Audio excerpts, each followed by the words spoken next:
में एक प्रस्तुति सुन रहे थे, श्लोक सुन रहे थे आप। और संस्कृति की जब बात आती है, संस्कृत की जब बात आती है तो अपने आप में हमें अपना वैदिक काल याद आ जाता है, जब भारत की मुख्य भाषा संस्कृति थी और उस जमाने में तमाम प्रकार के शुभ कार्य शंखनाद से शुरुआत होती थी। और अब जैसा कि मैं भारत की विशेषताओं की महिमा कर ही रहा था और विशेषताओं का गायन भी कर रहा था, सुना रहा था तमाम प्रकार की भारत की विशेषताएं क्या हैं, भारत की मिट्टी की जो खुशबू है उसकी कुछ खुशबू मैं आप तक लेकर के आया था। और ये आज बहुत गणतंत्र दिवस के अवसर पर एक शुभ समय भी आ गया है, जब मैं उसी मिट्टी से और उसी मिट्टी या उसी धरा पे जो समुद्र है और समुद्र से प्राप्त होने वाला वो विशेष रत्न है, जिसको हम बहुत कम खासकर उपयोग करते हैं, आम लोग उपयोग नहीं करते हैं, इसको विशेष लोग ही उपयोग करते हैं। अच्छी बात तो ये, और उसकी गुणों की खान अपने आप में समुद्र की तरह ही है और विराट है, विशाल है। और उसी एक श्रृंखला में मैं इस समय आ चुका हूँ, जो अपने आप में तमाम गुणों के स्वामी हैं और उनका नाम है हमारे बीच में शंख वादक श्री विक्रम राणा जी। और शंख जो हम शुभ कार्यों पर मंदिरों में और घर में जब पूजा पाठ हवन कराते हैं उस समय हम उसका प्रयोग में लाते हैं। तो हम सबसे पहले हमारे बीच में जो शंखवादक हैं श्री विक्रम राणा जी, उनका मैं अभिवंदन और स्वागत करता हूं। नमस्कार जी आपको। Thank you sir. रेडियो पर आपका स्वागत है, नई किरण में आपका स्वागत है। और विक्रम राणा जी, मैं अपने तमाम सुनने वालों की तरफ से ये जानना चाहूंगा कि ये शंख वादन की जो प्रेरणा है आपके मन में कैसे घर की गई? भाई जी, स्टार्टिंग में जब मैं योगा कर रहा था जी, तो मेरे मन में विचार आया योगा करते करते कि मैं कुछ ऐसा कार्य करूं, योगा करूंगा उससे सिर्फ मुझे लाभ मिलेगा जी। तो मन में कुछ ऐसा विचार आया कि ऐसा मैं कार्य करूं जिससे औरों को भी लाभ मिले।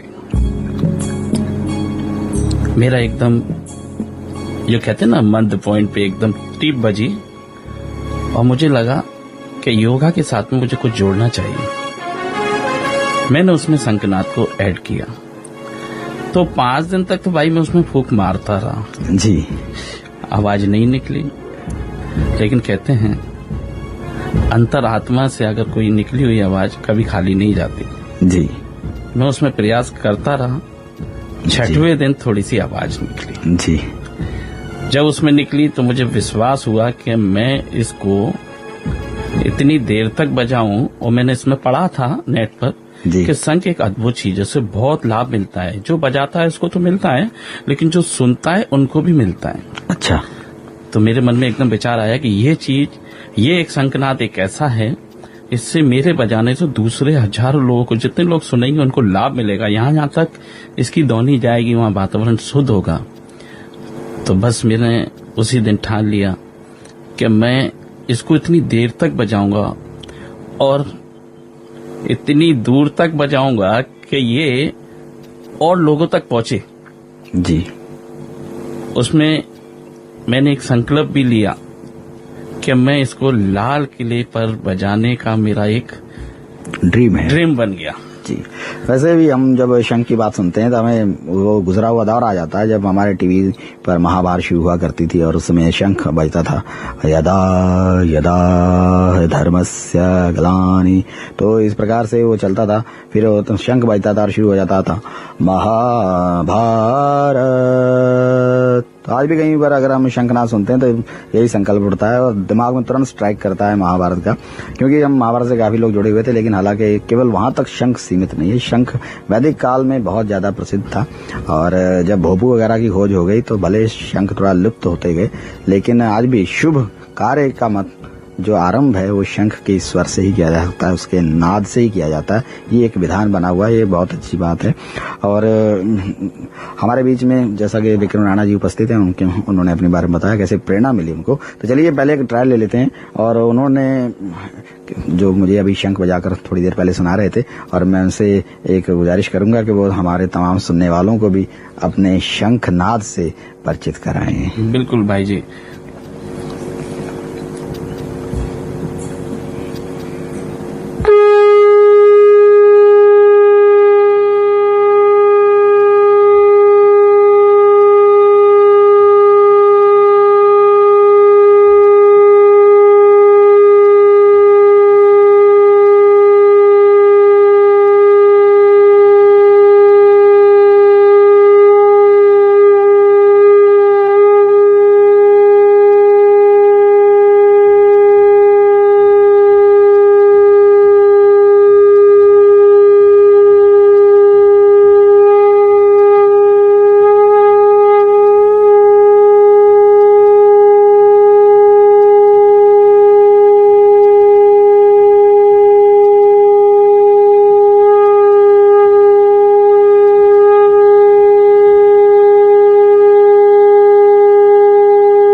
क्या बात है। और मेरे ख्याल से तमाम जितने भी हमारे सुनने वाले होंगे इस समय रेडियो जिन्होंने ऑन किया होगा, उनके घर का भी वातावरण काफी शुद्ध हो गया होगा और शांति युक्त हो गया होगा, क्योंकि शंख की ध्वनि के प्रकम्पनों की बात अभी सुनाई रहे थे। काफी फायदे हैं इसके, विक्रम राणा जी बता रहे थे और सभी को मालूम पड़ गया होगा कि हमारे विक्रम राणा जी का स्टैमिना कितना है शंख बजाने का। और इन्होंने जो रिकॉर्ड बनाया है अपने आप में 10 से 20 मिनट तक लगातार शंखनाद करने का इन्होंने अभ्यास किया है, रिकॉर्ड भी बनाया हुआ है इन्होंने अपना।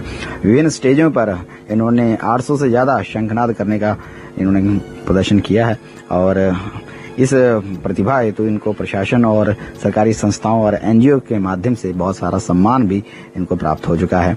और मैं एक लिस्ट लेके बैठा हूं जो इनको सम्मान प्राप्त हो चुके हैं, जैसे कि इनको मध्य प्रदेश पर्यटन विकास निगम की ओर से इंदौर द्वारा आयोजित एक समारोह में विशेष करके इनको समापन के अवसर पर शंखनाद का अवसर प्राप्त हुआ था, उसके लिए इनको सम्मानित भी किया गया था। तानसेन संगीत समारोह में भी इन्होंने अपनी प्रस्तुति दी और श्री गरगज सेवा समिति द्वारा भी इन्हें एक आयोजित कार्यक्रम में शंखनाद करने का मौका मिला और वहां पर भी इनको सम्मानित किया गया है। इसी तरह से इनको बलिदान दिवस समारोह का शुभ आरंभ करने का भी इनको अवसर प्राप्त हुआ और इन्होंने अपने शंखनाद के माध्यम से उसका शुभारंभ किया और वहां पर सम्मान भी प्राप्त किया। तो इस प्रकार से तमाम ऐसे स्थान रहे हैं, इनकी लिस्ट लंबी है और मेरे पास इतना वक्त नहीं है कि मैं आपको इनकी तमाम उपलब्धियों के बारे में इस कम समय में परिचय दे सकूं। और विक्रम राणा जी शंख के बारे में कई हमें भी अभी जानकारियां तो कम ही हैं और आपने जो एनालिसिस किया है उसके कुछ विशेष जो इसकी पॉइंट्स हैं वो हमें बताएं तो हमें अच्छा लगेगा। भाई जी मैं ये कहना चाहूंगा शंख बजाने से तो लाभ मिलता है, सुनने से लाभ मिलता है, लेकिन अगर इसके अपन ये कहना इसके स्पर्श में जो आता है उससे भी लाभ प्रैक्टिकल किया हुआ है। अच्छा। और इसमें आप जैसे जो लोगों को सुनाई भी थोड़ा सा कम देता है तो इसको वो कान पर 1 मिनट लगाएं जी, तो समुद्र की लहर की इसमें आवाज आएगी और धीरे धीरे उनकी सुनने की शक्ति भी बढ़ जाती है। अरे वाह। तो कुछ इसकी ऐसी बहुत विशेषता हैं जो विस्तार पूर्वक अगर मैं बताऊं तो 1 से 1.5 घंटा लगेगा। जी, यानी बिल्कुल समुद्र से निकलने वाला ये रत्न समुद्र की तरह विशाल है। बिल्कुल भाई जी। और धीरे धीरे मैं इसकी और मुझे खूबियां मालूम पड़ रही हैं। डॉक्टर लोगों से भी कुछ लोगों से कंसल्ट हुआ तो उन्होंने बताया कि ये हार्ट से लेके गले से लेके और पेट तक काफी बीमारियों को दूर कर देता है। वाह। यानी केवल हम जो लंग्स को खोलने के लिए फेफड़ों की एक्सरसाइज के लिए इसका प्रयोग करते हैं, उनको मैं बता दूं कि इसकी कई और भी विशेषताएं हैं। अगर आप बजाते हैं तो इसको बजाते रहिए, सुबह शाम बजाते रहिए, मजा आएगा आपको, साथ साथ आपकी एक्सरसाइज भी हो जाएगी, आपको तमाम बीमारियों से मुक्त भी रहेंगे और तमाम उपलब्धियां भी आपको मिल जाएंगी मात्र शंख बजाने से। और विक्रम राणा जी जो शंखनाद हम करते हैं, कुल शक्ति का इसमें वायलिन और गिटार के जमाने में आप अगर शंख लेकर घूमेंगे तो जाहिर सी बात है आप अपने आप में स्पेशल हैं और उनसे डिफरेंट हैं। और जहाँ पर कला प्रदर्शन के लिए लोग तरह तरह के टैलेंट शोज जितने भी आ रहे हैं वहाँ पर तरह तरह के टैलेंट लेकर आते हैं और आप शंख लेकर के आए, जाहिर सी बात है आपके अंदर विष्णु भगवान का एक अंश तो आ ही गया है। और मैं यही कहूंगा कि आपका इसी प्रकार से शंखनाद का जो मनोरथ है वो चलता रहे, कार्यक्रम चलता रहे।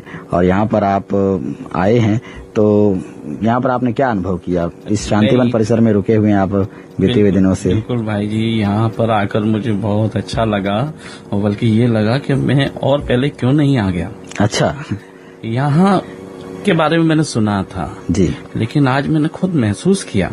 तो मैं युवाओं के लिए थोड़ा सा ये कहना चाहूंगा, जो लोग युवा थोड़ा डिप्रेशन में चले जाते हैं जी, उनको यहाँ 2 दिन के लिए आए लेकिन यहाँ का अनुभव महसूस करें।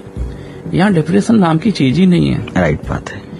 तो ये एक स्वर्ग के बराबर है। स्वर्ग में अभी सुनता था लेकिन यहाँ के वो महसूस किया मैंने भाई जी। बहुत अच्छा अनुभव सुनाया आपने विक्रम राणा जी, और आप हमारे बीच में आए और इतनी सुंदर सी बात बताकर सबको मोटिवेट भी किया यहाँ आने के लिए।